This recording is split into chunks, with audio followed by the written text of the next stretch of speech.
Guys, I really want to ask you from kind of like the bottom of my soul today, if you are one of my friends on Facebook, or if you know me from some time, or just follow my music or whatever, that you just take the time to watch this video. Um, it would really mean a lot to me, and it's nothing. It's not really anything to do with me. Um, so I do. You'll see what I mean by that. So I do these health blog videos about my struggles with Lyme disease. A lot of you who know me well enough will know that I've been very sick for the past 8 years, and I've been treating with stem cells. And this is kind of what I want to show you today. So I do this health blog video, but it's nothing to do with this. Basically, what it's to do with is the comment section, and it's very, very important. So Lyme disease is a condition where you get from ticks, and it's a bacteria. You get this little circular ring, but these ticks are tiny. Like, you could get bitten in the forest and you just wouldn't know, and then you have the flu and you feel like shit, and you go to your doctor. If the doctor isn't aware of Lyme disease, he won't think to test for it in your blood, and it could go on for ages. So I woke up 8 years ago feeling completely terrible, like the most terrible I've ever felt. I went to the doctor. He said, "Oh, it's probably just a flu." And go home, it'll go away. 2 weeks passed, it felt terrible. A month passed, I felt horrible, like my body was burning, and I went back there and go, well, it's probably just hormones, you're that age, and I believed it because he was a doctor, and I was eventually misdiagnosed with bipolar disorder and treated with all this stuff. Anyway, 8 years pass. I get so sick that I have to give up my dream career as being a musician. I'm made housebound. I'm stuck in bed for the longest. It was 8 months at one time, and I was nearly sectioned because I started having like auditory hallucinations and stuttering, and severe pain in my legs and my feet, and kind of something out of a horror story. Anyway, what I wanted to talk to you about today is when you go to a doctor, still with all of these things, you think that somebody could look into it for deeply and help you, but they just say, we don't know. Like, if you don't respond to antibiotics after years, they say, oh, well, we don't know how to treat you, and there's really not enough being done. And here, like, I thought my story was rare, until I started health blogging. And there's hundreds of people, thousands of people all over the world. This is just one example. If you look at I've got videos with more comments than this on, and it's just me talking about what it's like living with this thing. So look, this is like hundreds of comments, which are all saying exactly the same thing. I'm in the same place as you are. 7 years. Lyme has stolen 7 years, and I'm still not better. Had some success, then it comes back with a vengeance. You're not alone. I've been on antibiotics for most of the last 4 years, intravenous antibiotics.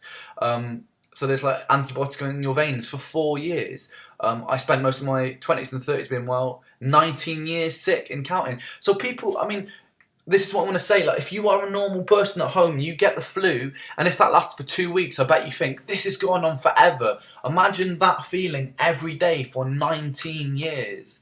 Like, I've had it for 8 years. Look, I've been ill 30 years next year, but I had my last child. I've spent a fortune on treatments, and the best results. It's just like, my story is these people's story again and again and again. This too is my daughter's story for the last 12 years. These are people who are suffering with a feeling that's worse than the flu for 12 years. Imagine that, waking up every day like that. And it's no wonder. I've had friends that I've made within this community from these groups who have killed themselves. And after a while, suicide becomes normalised, right? And then you go, oh, someone else has killed themselves because of this condition, and you can completely empathise for it. But what other place do you get where suicide is normalised? And it's the same. It's hard to always work at this illness, totally consuming. This is the picture of somebody's medicines right here. It's just like, look at all of it. It's all the same, man, and it's all the same stories. I was saying exactly the same thing. It's not the life I want. I just want a normal life without having to try and think about deal with this wretched thing all the time. On all the messages say the same thing. This is people all over the world. Look how long this goes on for. Look, and this is just one example. This is one video, and I'm one person from England where people have managed to find this video. If there's one of me and all of these, nearly 40,000 views, right, have found this video, What about all the people who haven't found this and commented, and all the other people? This is literally an epidemic that there is not enough being done. And that's what I want to get to. There is more being spent on male pattern baldness. In the 80s, with the AIDS epidemic, it was largely swept under the rug for a long time until like grassroots people demanded that more was done. And I'm here and I'm demanding, man. I am demanding that more is being done about this, because I won't sit here and just wait for more friends to die, or until maybe it's me, Max. Maybe I can't cope. Maybe I decide to pack it all in, you know? Maybe the next treatment doesn't work and I go, you know what, fuck it, I've had enough of this. It's like, I can't. Like, it has to change. It has to change. And this is just my plea to anybody, from my heart, man, from the bottom of my soul, for the sake of every single person. If you are a normal person and you don't know what this is like to live with, imagine waking up with debilitating pain in your knees and your feet, the inability, like you're allergic to like foods, so many sorts of different foods. Not only you've got headaches, you've got stomach aches, you've got dry mouth, you've got blurry vision, you've got pain. It's just like, I cannot. That's it, every day, and that's been my everyday for the past 8 years. And not only that, but I've lost friends, I've lost my dream career, it's stolen everything. And that's not my story, that is every single one of these people's story, in a slightly different place and a slightly different sense.